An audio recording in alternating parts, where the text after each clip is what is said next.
एक छोटे से गांव में एक साधारण सा लड़का मोहन अपने माता पिता के साथ रहता था।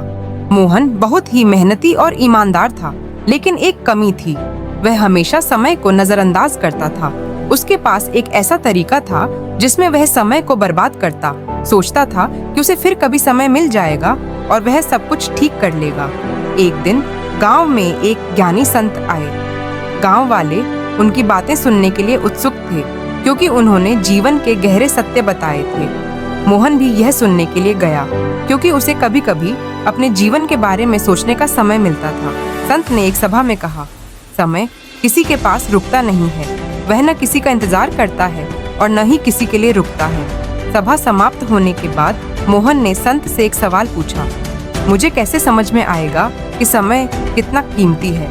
संत मुस्कुराए और बोले, तुम्हारे पास 1 घंटा है।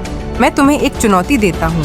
तुम उस 1 घंटे में जो भी करना चाहो करो, लेकिन ध्यान रखना कि तुम्हें वह घंटा किसी खास कार्य में ही लगाना है। फिर मुझे बताओ कि तुमने उस समय का क्या किया।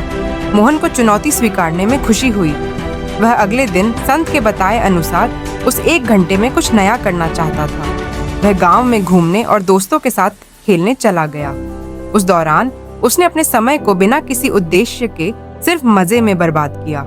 जब वह घंटे का समय पूरा करके संत के पास लौटा तो संत ने उससे पूछा, क्या तुमने उस घंटे में कुछ महत्वपूर्ण किया?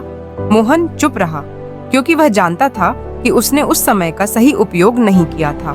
संत ने फिर कहा, समय ऐसा मित्र है जो हमेशा तुम्हारा साथ देता है, लेकिन यदि तुम उसे बर्बाद करते हो तो वही समय तुम्हारे सबसे बड़े दुश्मन में बदल सकता है। उस दिन के बाद मोहन ने अपने जीवन को पूरी तरह से बदल दिया। उसने समझा कि समय सबसे कीमती चीज है, जिसे कभी वापस नहीं लाया जा सकता।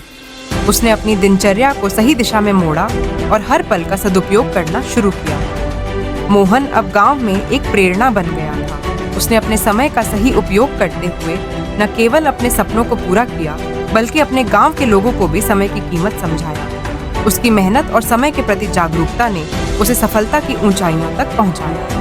संत की वह छोटी सी शिक्षा मोहन के जीवन का मोड़ बन गई। उसने समझा कि समय का हर क्षण मूल्यवान है और हमें इसे बर्बाद नहीं करना चाहिए, क्योंकि समय ही असली दौलत है। इस कहानी से यह सीखने को मिलता है कि समय सबसे बड़ा धन है, जिसे अगर सही दिशा में उपयोग किया जाए तो वही सफलता और समृद्धि की कुंजी बन सकता है।